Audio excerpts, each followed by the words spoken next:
गरीब आदमी को कर्ज की ज़रूरत पड़ गई, 1000 दिनार चाहिए। तो जिस बंदे से उसने कहा, अगरचे वो नेक बंदा था, तो कहने लगा कोई गवाह है तेरे पास?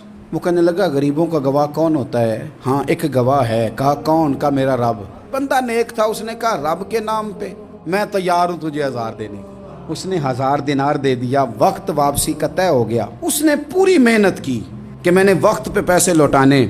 उसने पैसे जमा भी कर लिए और वापस देने को तैयार भी हो गया, लेकिन रास्ता बहरी जहाज का था, कश्ती का था। अब वो जब आ गया दरिया के किनारे तो बड़ी कोशिश की, पर वहाँ उसे कोई कश्ती नहीं मिली।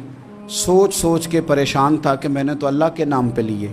अचानक दिल में एक तजवीज़ आई। उसने एक लकड़ी ली, लकड़ी को अंदर से खोला, 1000 दिनार उसमें भरा। बुखारी पढ़ रहा हूँ, और साथ एक ख़त भी लिखा कि यार मैं पैसे पहुँचाना चाहता था पर मुझे कोई चीज़ नहीं मिली दरिया के उस पार आने, अल्लाह के नाम पर तेरी तरफ रवाना कर रहा हूँ। और ये कह के वो लकड़ी दरिया में रख दी। वो जिसने पैसे लेने थे वो ऐन मुकर्ररा वक्त पर दरिया किनारे आया।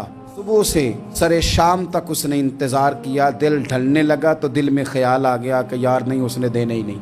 अब जब वापस लौटने लगा तो अचानक दरिया में एक लकड़ी तैरती हुई दिखाई दी। कहने लगा ले जाता हूँ, शाम को रोटियां पकाने के काम आएगी। लकड़ी लेके घर गया और जब उसको चीरा ना कि मैं इसकी आग जलाऊंगा, खोला तो अंदर से 1000 दिनार भी निकल आया, खत भी निकल आया। अब जरा समझना, उसके दिल में बात किसने डाली कि तू लकड़ी में पैसे डाल दे? अल्लाह ने। उस बंदे को मुकर्ररा वक्त पे किनारे भेजा किसने? लकड़ी सिर्फ उसी के हाथ आई तो ये बंदोबस्त किया किसने?